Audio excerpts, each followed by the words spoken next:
Yeah, welcome back to our masterclass photo film. Now we have the pleasure to meet Sarah Pucill and to see her work and to hear about her working strategies. And I just want to remember you, if you want to ask Sarah some questions, you can do it in the Facebook chat. And if you register at the site of the Photo Museum in Berlin, you can get an email with the links of the film. Until Sunday and Middle European time, they will be accessible, and you have the chance to see especially some of the long films of Sarah, which she can't present here, of course. We only see some clips. So. Yeah, hello, Sarah. So Sarah. Hello, Katja. Hey. So we met already, like, I think 6 years ago, and when Sarah showed her film Magic Mirror, and we had the chance also then a year later in Scotland to discover her second work, Confession to the Mirror, both films that Sarah was like researching a long time. Claude Cahun's work, her photographs and her writing. Claude Cahun is a surrealist artist. Sarah is a filmmaker, a photographer, and also an author. Her work is shown internationally in galleries and at festivals. She won a lot of prizes. Her most recent film, shot in 60 millimeter. Did you say, Sarah, that this is maybe your last film in 60 millimeter? Yes, I think it's likely to be. Okay. I will be working with 60 millimeter, but that will be outtakes from early films mixed with more digital. So if I do it, I may not. If I do it, will be just small, studies. Okay. The title of this film is I Cut. And will have his premiere at the London Film Festival very soon, and then later at Jeux de Paume in Paris. Is this right? Yeah. Yes. Okay. So we have 2 sessions with Sarah. So in the first session, she focused on her earlier work, films You Be Mother, which was done 1993. To Phantom Rhapsody 2010, and in this section she will focus on, because she brings a lot of different ways and medias into her work, performance, photography, sculpture, objects, and actually this analog film, 60 millimeter film. And actually this connects us because we talk about photo film, about a hybrid form. So these early films, in this sense, they are not photo films, but they reflect very deeply what interests us: the stillness, the movement, the holding still, the freeze, the coming alive, the animated, the unanimated. And interesting also, most of these films you do, they are created and shot inside in kind of domestic rooms, and then tomorrow Sarah will present Magic Mirror and Confessions to the Mirrors. Magic Mirrors from 2013 and Confessions to the Mirror from 2016. If you have time to watch it before the session tomorrow. They are wonderful works, and both of them are long films. And as I said, in these 2 films, Sarah restaged and reimagined the photographs by Claude Cahun, and together with the writings of Claude Cahun. I think that's important to mention, because I know that you told us that when you started working on this, some of the writings were not translated, and there was also some translation work to do So, and important to say also that the Confessions to the Mirror was released this year on Blu-ray by your distributor, by distributor Lux in London, with little brochure, leaflet, with 2 essays, one by Maxa Zoller, Miro Tricks, The Magic of Objects, and the other one by Laura Guy, Doubling Images and Troubling Objects. Okay, we are now very happy to have you here and to listen and watch your presentation.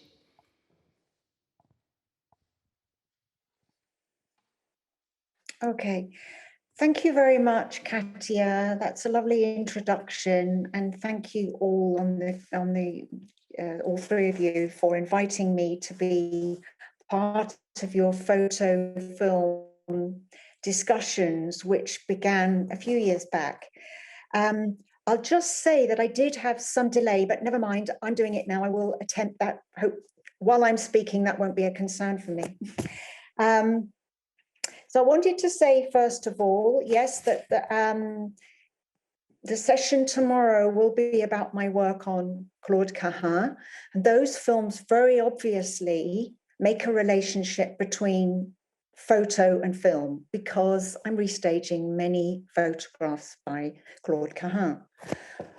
It's only through being involved in this project that I've started to actually begin to think about the relationship of photo into film and stillness and moving more clearly or more definitely about my short films over 2 decades that I made before I started the work with Claude Cahun.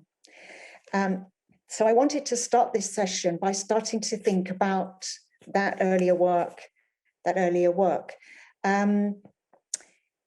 which I think appears in my films. So in these pre-Cahun films, the place of the image is quite key to the work. It's made to speak without the accompaniment of text. And the images in themselves are, well, the first 2 films of which I will show clips, You Be Mother and Milk and Glass, formally are made through a photo montage process where I project still image onto a set. So this interaction between still and moving operates through that. In these 2 films also, I am working with animation. So there's a sort of twofold way in which stasis and movement is occurring, both through the shifting between animation and live action, shifting of animation of objects, animation of still objects intersecting with moving image of a subject. So these conflations are happening already within these 2 films. So I feel these 2 films are formative of what's to come. And as that, have a relationship of, for this project, of photo into film.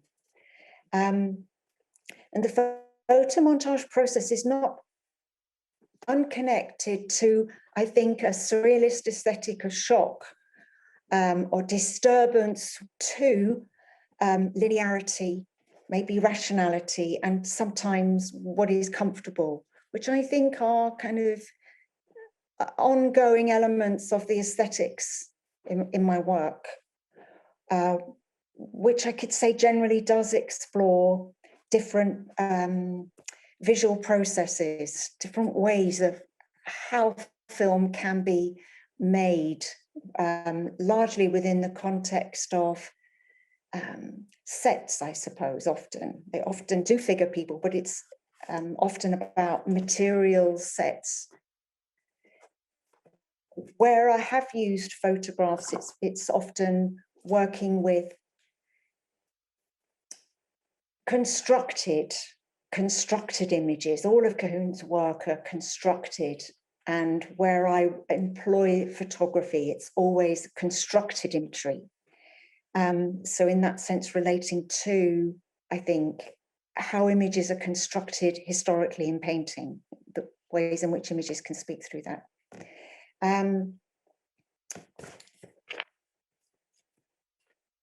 I wrote in my paragraph for this session something about the experience of duration as uninterrupted time that Henri Bergson describes as durée or duration.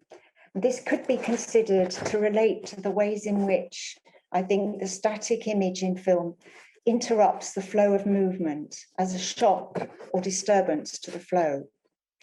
And that the stillness can be considered also as the moment from the past, as I think has already been discussed, that the photograph, once it's held, is a moment, is obviously is a moment in the past. Also could be a remembered moment. So this is part of a disrupted moment from the ordinary flow of experience of time passing. And this disruption to the flow and its potential as a reference for an earlier moment registers for me in terms of how I'm starting to look at my films across different methods I've employed, but also across films that are attempting something quite different, have a sort of different approach, agenda, way of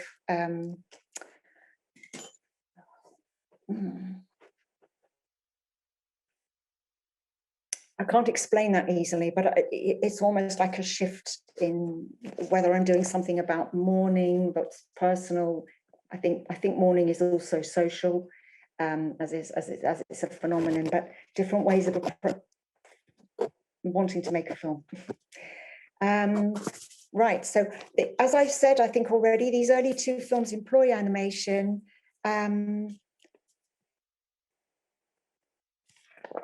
And so I think we're possibly ready to start the first clip, but I will just first of all say this early film,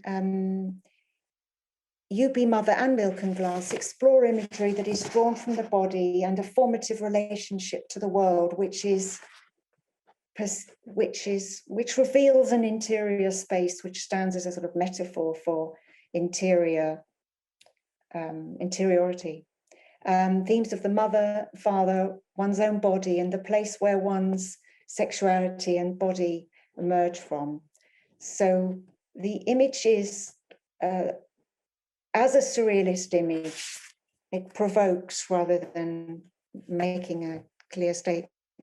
So maybe we're ready for the first clip, please, of You Be Mother. Maybe we can play both clips, one after the other. Ranulph, is that okay?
Okay, thank you. I think that's actually that's one clip from You Be Mother, which is 2 clips I've put together. I'll just say quickly that the film, all my early shorts are going to be scanned to 2K soon, so we'll have this was in a lower res, but I'm sure you were able to see and get the main sense of these early ones. So the next one is Milk and Glass, which came afterwards, which starts to look at much more the inside, surface inside and outside, what's seen and what's hidden. They're themes that have been considered a lot in terms of feminist theory around the body, of what's the theories around difference in terms of gender, and opening out of the body, desire and objection, and an attempt, I would say maybe attempt to figure female body and its independence within heteropatriarchal, but that's it. That was the concerns at the time. Can we show it? And then I think I don't have more to say on that. Yeah, thank you. The first clip of Milk and Glass.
Okay, that was quick, but that's fine. I was just going to say something about the place of painting and paint, which occurs a lot through my work. And I think that painting we access now through photographs, as well as sculpture. And I was going to say something, maybe we could see the second clip. I think there's a second clip from Milk and Glass. Is there, Ranulph?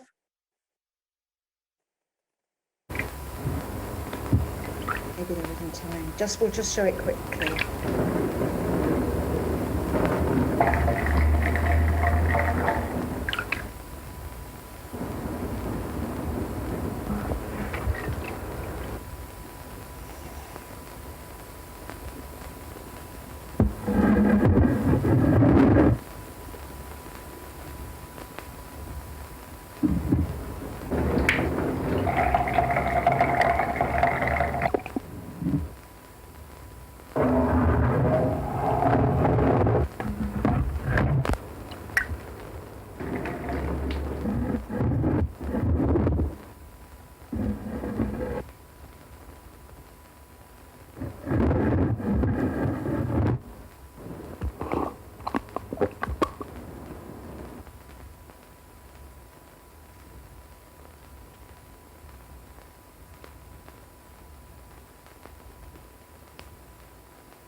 Okay, thank you, Ranulph. It stuttered a bit for me, but that's fine. Yeah, I just wanted to say that the idea of staticness is, of course, on the side of the doll or the object. And these were themes I was thinking around. But methodology, in terms of method, I've played with the image that's projected suddenly is not a static image, it's moving. But something I was going to say also in relation to the film that's coming, when we say something static, what does that mean? If the camera is moving, then actually it is moving. It's moving as the camera moves across it. But that's a different kind of moving to if it's moving within the frame of the photograph or the projection. And when those differences happen, it's a kind of element of shock, maybe. It's a disruption to what one's expecting.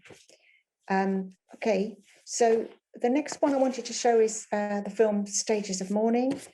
The film was made soon after my then partner and filmmaker died. It's a staged act of mourning, meditation on the relationship we have with the dead through the through the dead, through this medium, film photography. And it has something to do with that. I think the shock of the still is relevant here in terms of a remembered moment and the sense of intensity, maybe that might be felt here. I restaged photographs that I made before Sandra died. I made a lot of photographs. They were anyway staged photographs. And this is something that I do in the film. I took a lot of photographs before Sandra died that at the time were a lot of play with mirror and the gaze. I was interested in wanting to establish and think about something around a lesbian gaze. Maybe there was unconsciously something else going on about wanting to have lots of images of me with Sandra.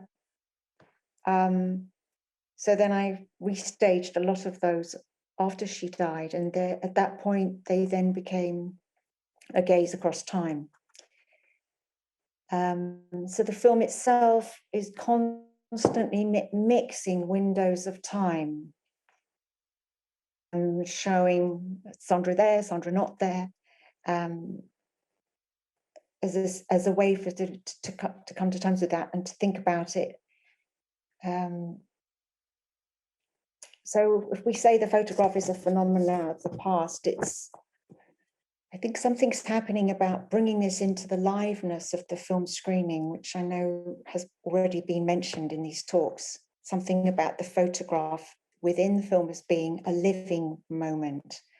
So the relationship with the photographs of the dead is given a space to live and to reflect upon our relationship with the dead. So something I maybe mentioned with something coming up as well, that I think a photograph that's animated, that's lived, that's relived or staged, is literally lived. And it's sort of brought into the present because it's brought into the living moment of watching a film, even though that's not real living, but it's a felt living.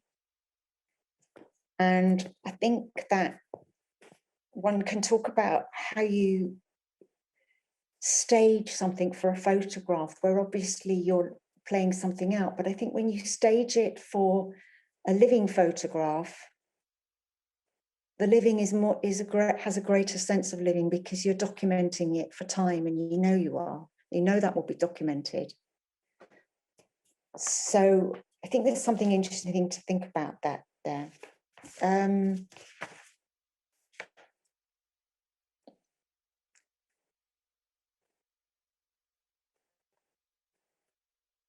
A contemporary, yeah. Anorexia. My partner died of anorexia, so there are themes around that will appear in the film. And the idea of shock and the surrealist shock, I think, is also to do with a sort of surrealism I think, around, the fact we can't really easily come to terms with our own mortality. I think there's something surrealist around mortality, and even more so through the experience of seeing people alive who are no longer alive in film. I think that's quite a surrealist thing. I think that's well understood and documented, that a postmodern context has some connection with surrealism. So can we see, I don't know how many clips I've got now of Stages of Mourning, but at least the first one where I actually perform with the photographs that I've just spoken about. Thank you, Ranulph.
Is there an internet problem, Ranulph? Because I can try moving.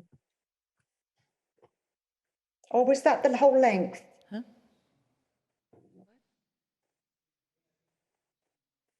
Okay, so Was it the whole? Ranulph said that it's coming from your side, the internet problem. Can I try to move? I can try to move because it might make it better. I just didn't like my background. I can change my background, Yeah, and I okay. can move. Yes. I think it might make it. I'm really sorry about that. We No should have said this problem. earlier, but I'll move now. Okay. Should we play a second clip meanwhile? Yes, please, please play the next of Stages of Mourning, and it may well come in 2 seconds, as soon as I stop, I guess. Okay, it's playing.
one. Can you hear us, Sarah? Yeah, it was the wrong film. This was the wrong film, Ranulph. Yeah. Can you try again with Stages of Mourning, maybe? Yes. See if there should be more. There should be 2 or 3 clips of Stages of Mourning. Just a second.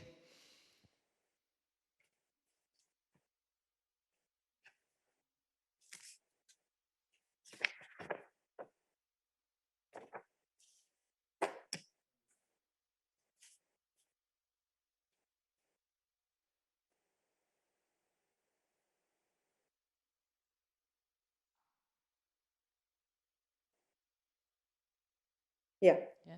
Okay. Yeah.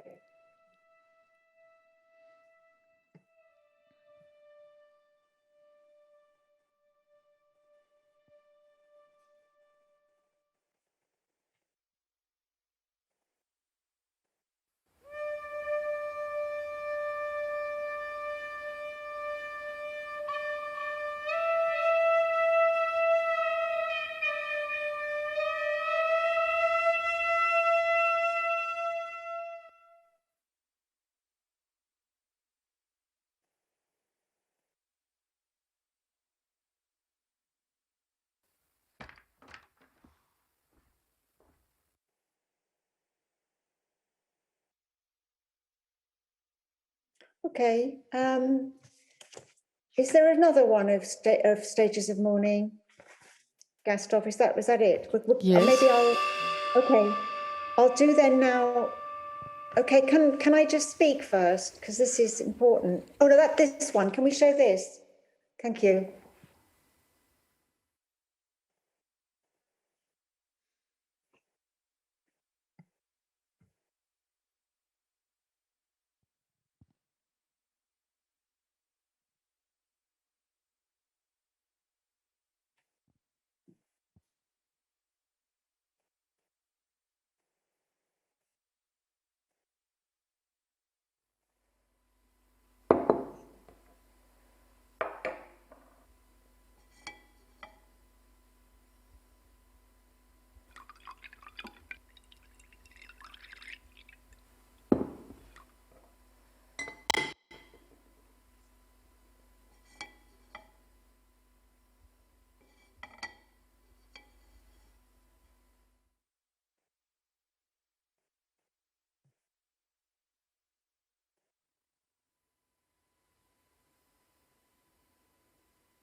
Okay, thank you. So I just want to say, I just think that there's something about bringing in the experience of looking at a photograph by performing that in film that can be,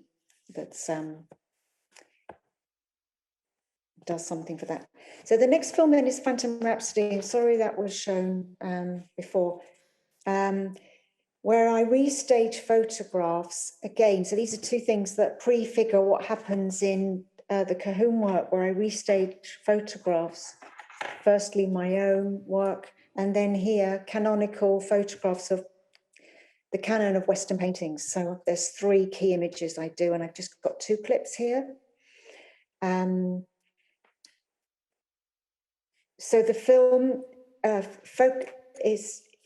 draws on the early films of Méliès, magic film, very early cinema, which I love his films, but obviously I'm reconfiguring something around gender in the place of the woman in these films.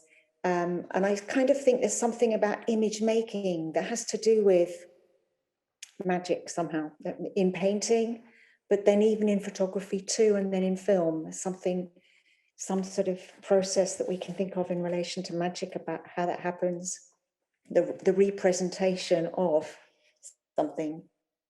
something else in the world, duplication. So the process of taking a photograph, and as I was saying, I think we access histories of painting and how women have been represented via a photograph, even if it's about a painting. So I've got 3 clips here. The first one is about taking the photograph. I think you've seen this when I was talking about when you thought you were watching Stages of Mourning. So we could leave that, but where the frame comes down, that was about, and it was about the process of having a photograph taken in terms of generic images of photographing women in a glamorous kind of context, really. So we'll do the second clip, which is where I restage Diego Velázquez's Rokeby Venus. I don't restage it, but it's a hint, it's a reference to that, and it's slightly changed. And then after that, Agnolo Bronzino, Allegory of Venus with Cupid, is, again, it's not the whole of the painting, it's just key moments, which actually, if you know the painting, you can see that connects. And the theme in the Allegory of Venus with Cupid is also picked up on in the scene that happens just before, where I take the stick and the barrow off the other woman performing. So it's just between 2 women, the magician and the assistant. They're both women, so it has this queer context. We could just show both of those together, and maybe I've done okay within my time, but we'll see. Yep. Thank you. Hopefully the connection's better now. Yeah, the connection is better now. So I should have said, never mind. And I'm sorry these are low res. I did low res images because I thought this would help with the project, with the streaming.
Okay, and the next clip, please.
Okay.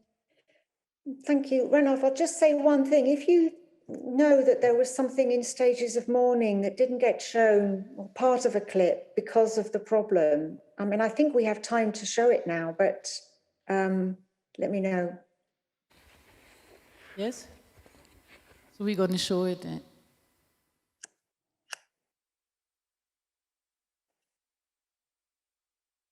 You did do this. Okay. You did show this.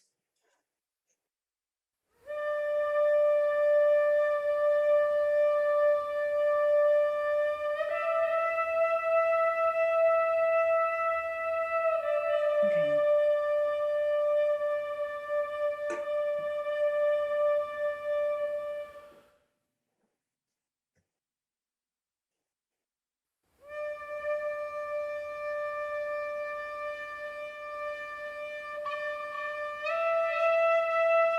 Okay, I think we did see this, did we? We did see it, I think. Okay. No, we didn't. So should we stop it? Just go for a minute. Let me see. Yeah, just, oh, it doesn't matter. It's done now. I think that was the end. But I think the last bit did show the restaging. Maybe that wasn't there before. Okay. Okay. Ranulph says he had 3 clips and he showed all 3 clips. Great. Okay, good. Thanks. Okay, so I think that's, are we in the right time? I think that's about nearly 40 minutes, is it, Katia? Yeah, and I think we are good in time, and if you're done with the presentation, we could start getting into the Q&A and discussion. Okay, yeah, thank you. I'll just say... yes, yeah, I go there now. Yeah. Yeah, I think it's fine. We go to the discussion. Okay. Okay, I'm sorry that the images looked a bit, they did look quite low res to me as what they were coming in, but you said that you're going to digitize your work now again, because they're all 60 millimeter films, and they'll be taken to 2K. I'm in the process of doing that now as I'm reworking back into them. I could have got higher res, but anyway. Actually, it would be nice to watch them in the cinema, because this is also something for us very important, and which gets more and more difficult to show the films in the original formats, especially for photo film. If you have programs together, like different formats, digital or analog 16 or 35 millimeter, because you have also the grain of the film material moving on the still image. That's something for us also very important always to point out, you know, that in the digital, the image has the still image is much more still than in the analog film. Yes, that's right. You don't have that shake and flicker, and yeah, that's interesting. Yeah. Yeah, this is exactly the topic we were talking yesterday with Thomas about. That the basic difference is that the analog film is recreates movement frame by frame, or however you want to put it. Anyway, so there are really frames behind each other, while the digital image is not like that. By digital imagery, the movement, you can just you record just the movement. So everything which is still stands still. So or you just record the changes, and not even the movements. Only things that are changing, exactly. And this is exactly the reason why Gary Schum back then was telling that the photo in a photo.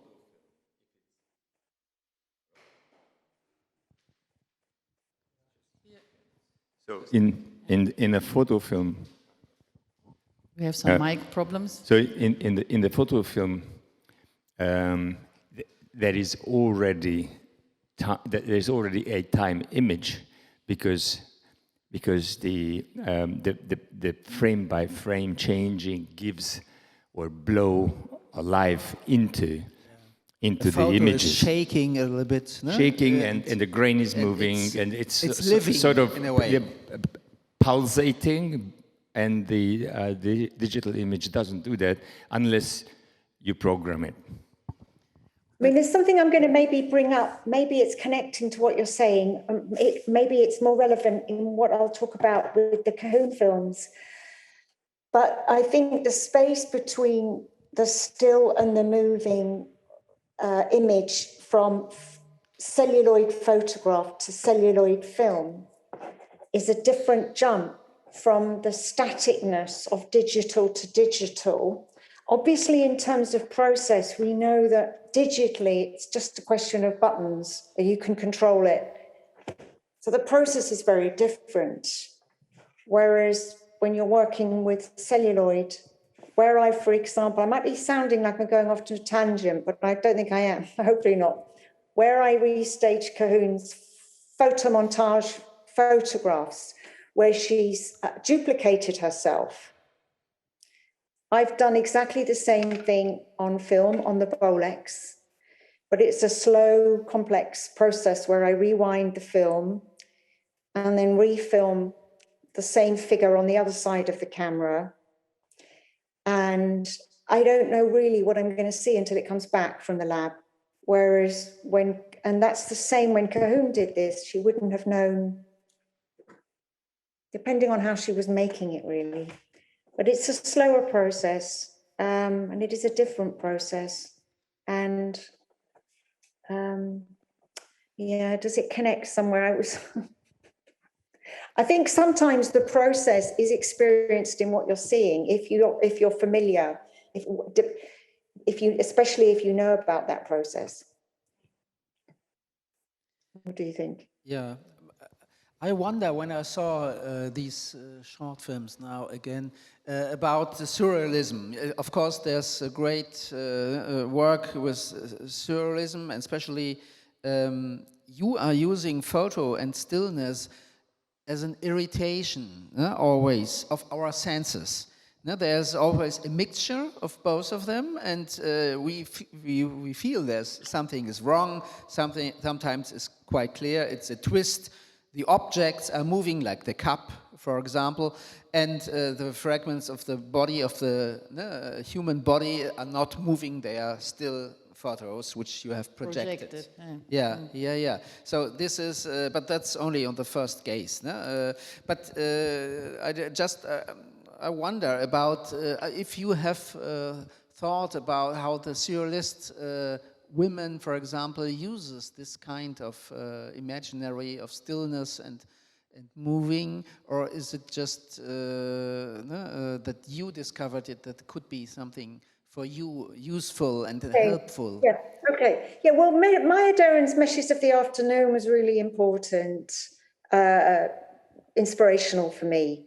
My first kind of big figure before Cahoon was Maya Deren, and that she does operate with movement. She does mess around with movement, from slow motion to moving, from the air outside a room becoming, and a lot of it I've always seen in, the air outside coming in, moving the curtain.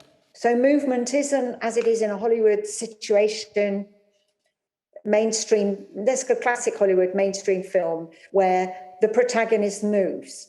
All of Deren's work and lots of histories of experimental film is about disturbing that, naturalized, disturbing that, so that the subject is not dominant. It's not the sort of moving sort of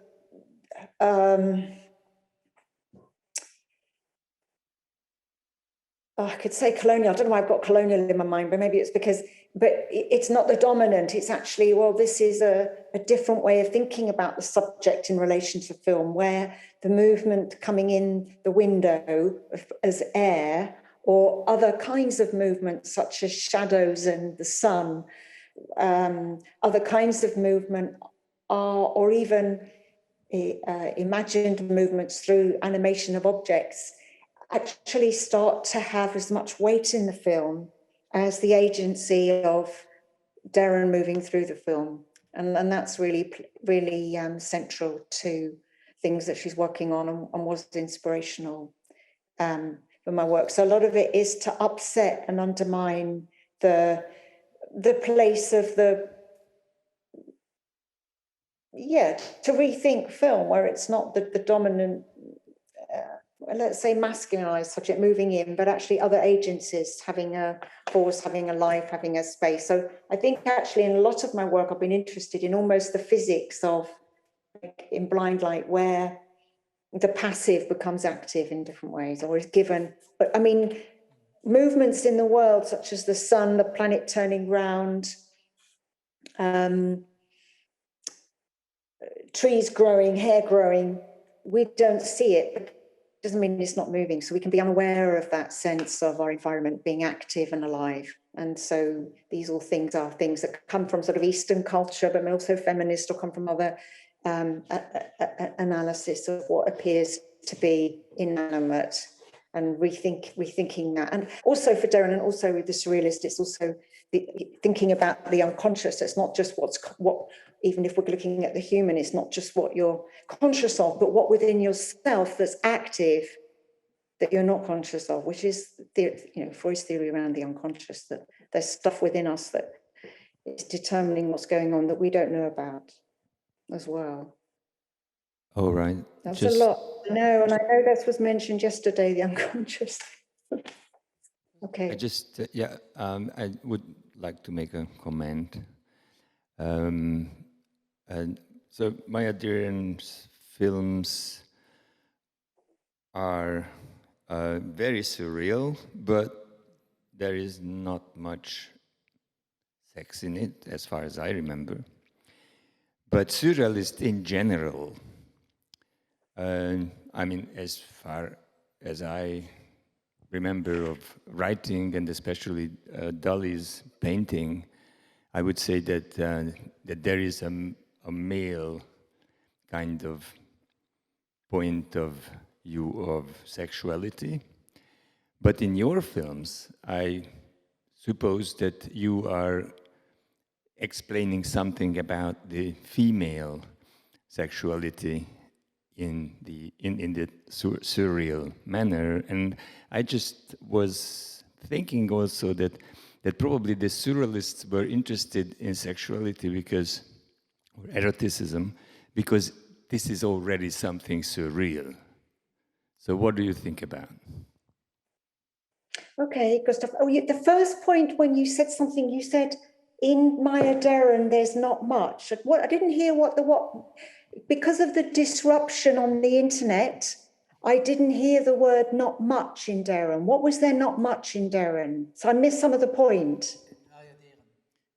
Maya Deren's films of Maya Deren contains not much sexuality. So or eroticism, yes, but no sex. I don't remember any kind of sexual attraction. Okay. So then is the question, okay, so let me just try and follow the question. Maya Deren's, I think desire and sexuality is there. Maybe it's maybe it's done in symbolic ways, and maybe that's what you're saying. Meshes of the Afternoon does have a theme of sexuality, and it depends how we understand the word sexuality. We can understand it in so many ways. Dali's work, you're saying it's very upfront, the sexuality. Is that, yes, it is. It's very, it's you're saying more graphic. And then did it connect with mine, or are you asking something about Deren and Dali? Or was it also in relation to my work? No. Well, the question to you was if I read it well, what I have seen, that you are describing female sexuality. Yes, definitely. That's really important. And this was a really repressed, difficult thing at the Surrealist time. It was all about a hetero male sexuality, totally. And the leader of the Surrealist, Breton, kicked out Jean Cocteau at the beginning, for being gay, and others. It was openly, wildly homophobic, which was really odd, because within the Surrealist Manifesto, it really didn't make sense, because it was really about freedoms. Obviously, Surrealism was connected with communism directly. So, and freedom, so it just didn't really make sense. And he did change his position on it. Obviously, Claude Cahun was a key figure in the Surrealist movement, and she was really the emblem then who did depart and was open. And at the beginning, Andre Breton was upset about this, her sexuality, but then came around to it, and they kind of became befriended, and he supported her. But yeah, no, that's really important. And that is, and I could say female sexuality, I could say queer female sexuality, but yeah, that's really important and central. And that's what that is there. Thank you, yeah, for that. Are there any and questions? lots of people really poo-poo Surrealist work generally because it was so loaded with the sort of a very one-way kind of presentation of the women in it. Yeah. Sorry, Thomas. Yeah. No, it doesn't matter. I just wanted to ask for questions. You can ask them now. Or Yeah, I wanted Facebook. to just maybe ask you about the first film, You Be Mother. There are a lot of like different elements, like there's animation, there's projection, there are objects, there's the hand coming in, the hand who's maneuvering the objects, and then there is the liquids and drops, liquids being pulled into cups, and I just wanted to ask you this kind of different medias you're using. Maybe you can tell a little bit more about your background, where you're coming from, because also, for example, the cups, they're all in white. The whole environment already looks like a kind of scenography, for example, something you put up, and then actually it's in a black room very often. It's in a black room. It looks like it could be a stage, for example. Performance comes in. Could you say something about what is your background and how you decided, or what came first, and how you decided to use these different forms in film? Okay, yeah. I mean, maybe what you're thinking is the fact that I started off with painting and sculpture, and that's remained to some degree how I even still, well, particularly painting, think about my work. And I'm interested in the intersections between things in sort of almost in every way, in all sort of ways, in a way. And recent reading around this in terms of physics is reinforcing this and helping me to think more about that. But and in thinking that's how we access painting now and sculpture through photography. So I started, I like the idea, you know, I like drawing images, making images, and I like to do that via a medium that can be transportable, a photograph or a film. I really like the kind of frameness of it, that you don't set up something in a space, it can actually pass through time. A lot of my inspirational work that I first saw in London when I first was making work was from another city in another time. And I love that kind of idea, really, that it's this, the fourth frame, the four corners has this transportability about it. But I'm also just love making images, and I like the idea to do it. So painting, I started off with painted sculpture, and then those ended up as photographs. And the first film was made initially from a series of photographs. I made the photographs, and then the film came afterwards. And it almost happened with the second film. I had some still images, and it came out of that. And I do work with photography at the same time, and I like. It's interesting. The issue of the solid and liquid and movement of air and movement of plants, and that is about this intersecting, what subject and object at one point, at another point, how one thing mutates to another. Where is it indivisibility, and that's also reading around Deleuze that I'm realizing now comes from sort of contemporary physics. There's an indivisibility between what's inanimate and what's living, and what's plant and what's animal, you know, and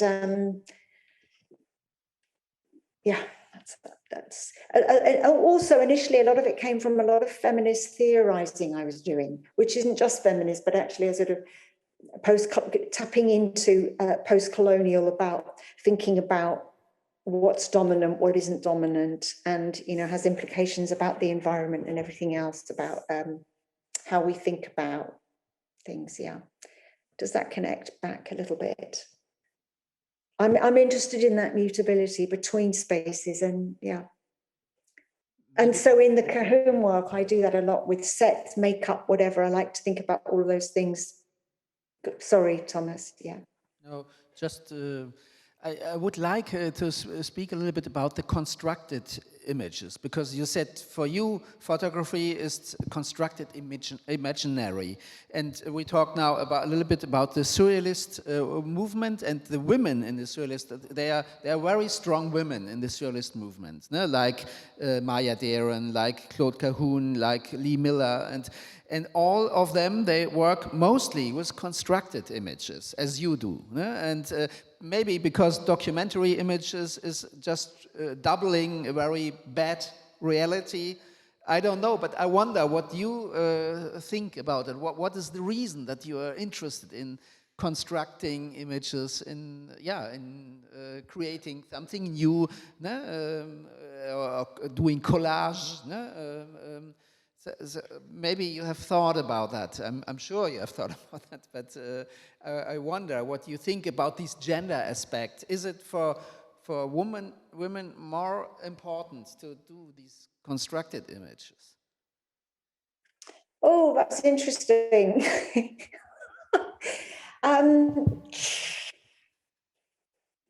There's something about maybe being, you know, Cahoon did something in her space. All of her photographs were in a private space. They weren't in a studio, so it happened to be in her home. My Dara made work around where she was living.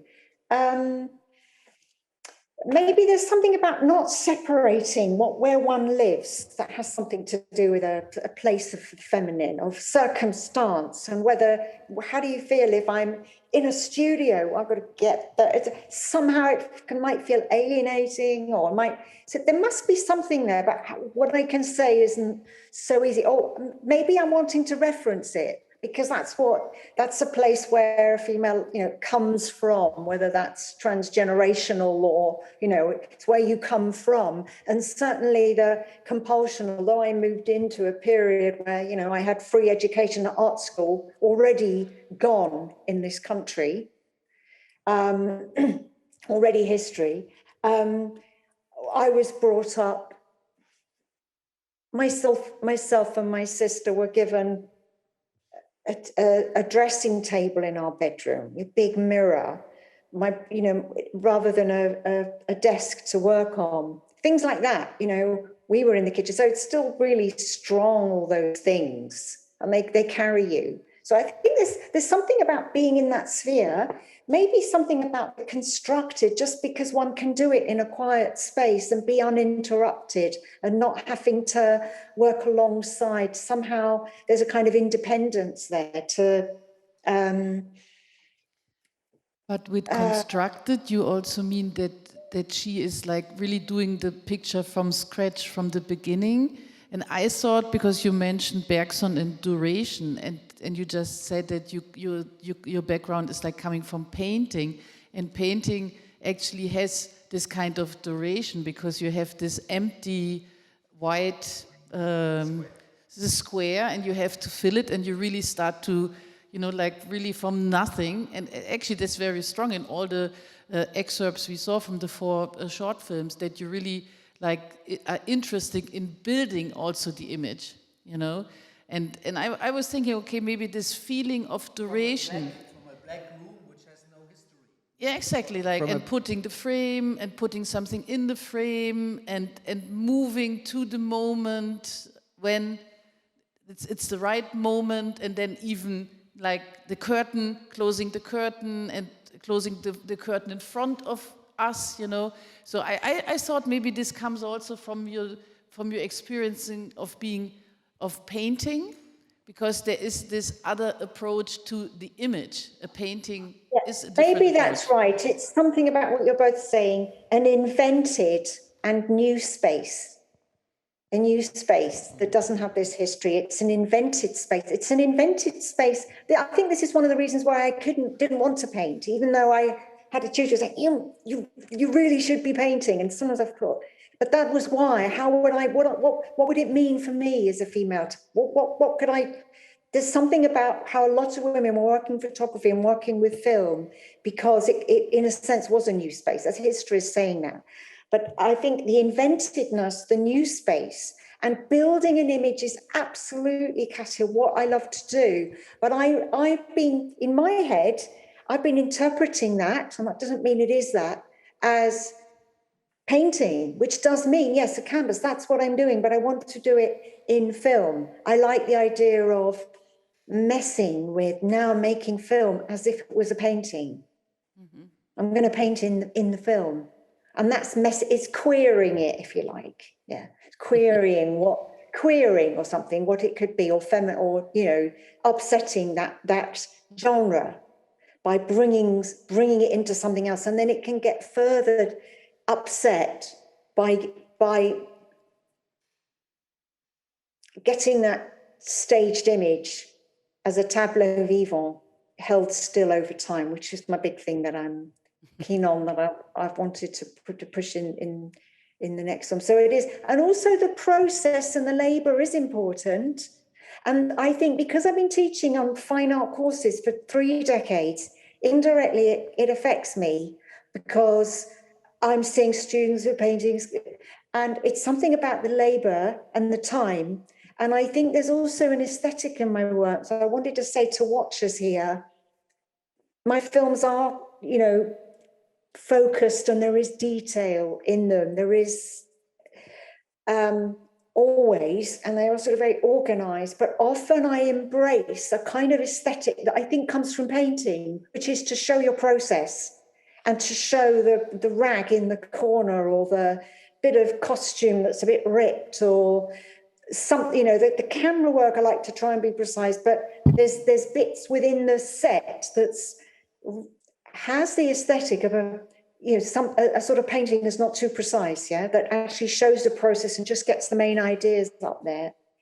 But on the other hand, of course, it's very laboured, because just to be doing that is, if you're doing it on your own and it's not a regimented crew, which I don't really like to do so much in film, where you've got often when I've got funding, people say, you must get people and they'll do that for you and they'll do that for you.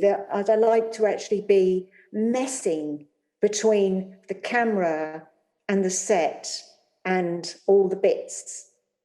Yeah, so yeah, rather than, which is not a non-studio kind of way of working, it's artisanal approach to making film. So I think you've brought up lovely points, and thank you for that.